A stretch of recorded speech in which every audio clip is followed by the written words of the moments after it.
Hi guys, welcome back to Unfiltered. After episode 24 that I released earlier, I actually planned to dive into another topic entirely. It was something deep, one of those conversations that asks a lot, emotionally, mentally, both from you and from me. But the closer we got to the end of the year, the more I realized I don't want 2025 to end like that. Not with something heavy, not with something that feels like work to listen to. So I waited, and somewhere in that waiting, it dawned on me that maybe the next episode wasn't supposed to be another deep dive at all. Maybe episode 25 was meant to be a pause, a golden episode, not serious, not instructional. Just a quiet reflection on the year we're about to leave behind. So, this isn't a lesson, it's not advice. It's just me sitting with 2025 for a moment and inviting you to sit with yours too. Let's see this as a 2025 wrapped. 2025 was a mixed feelings kind of year for me, and I'm sure it was like that for most people. I loved, I got hurt, I healed, and somewhere along the line I gained clarity. I even tried the whole second chance thing with love again this year, and it reminded me why I usually don't go backwards. Not out of pride, not out of bitterness, just understanding some lessons don't need repetition. There were moments I felt lost, moments I felt broke financially and mentally, moments where I ran into debt, and moments where I made decisions to climb out of it.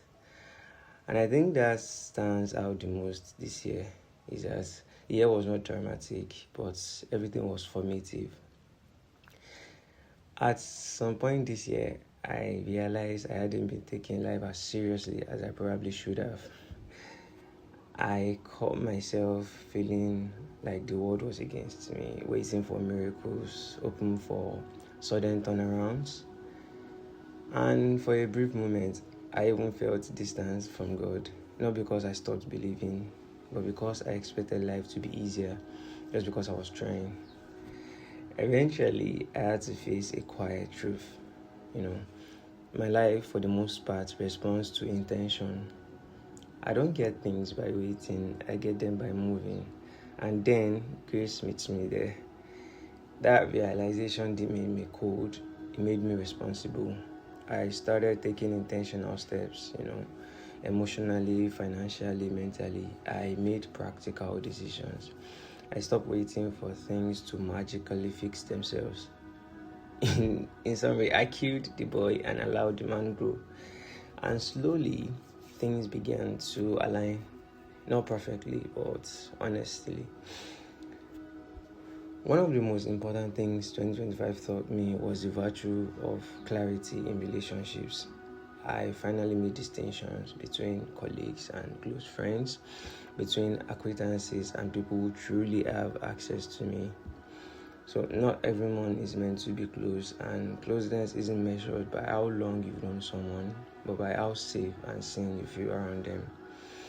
I also repaired relationships that mattered to me, especially with my family. Not by pretending everything was perfect, but by choosing presence over distance. That alone brought me more peace than I expected. And then December came.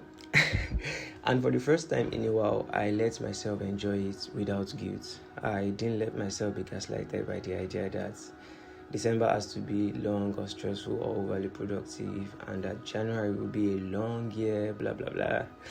I went out a lot. I laughed. I showed up to things that I could afford. I rested when I needed to. Maybe I overdid it a little, but I don't regret it. I earned that joy. And if I'm being honest here, I don't have one big highlight from this year that looks impressive on paper.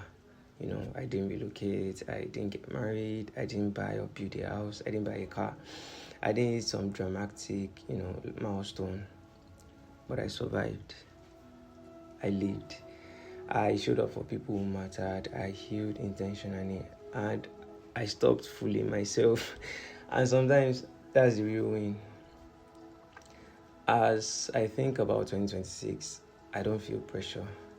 I feel intention. I want God to be the anchor of my life, not because I'm chasing miracles, but because I want peace. I've realized that my life itself is already a miracle, even if I have to work for everything in it. I want to be more present with my family, more intentional with my friendships, more honest with myself about my career, not just what pays the bills, but what fulfills me. I don't want to be that person who had potential and never explored it. I don't want to settle out of fear. I want to try fully. And I want to keep my heart open, not desperate, just open.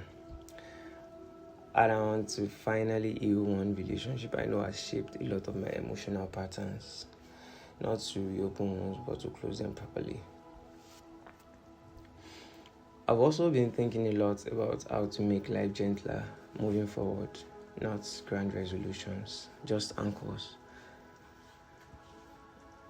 Having a clear vision for what I want, decluttering, my space, my phone, my mind.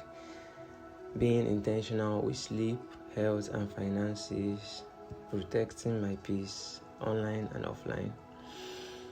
Choosing who gets my time carefully, because I've realized that time shapes direction.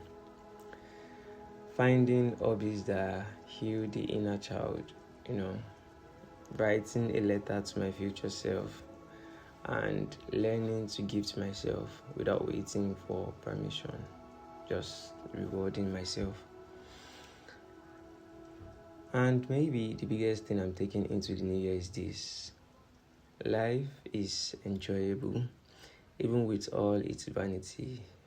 I love the little things, they make life sweeter.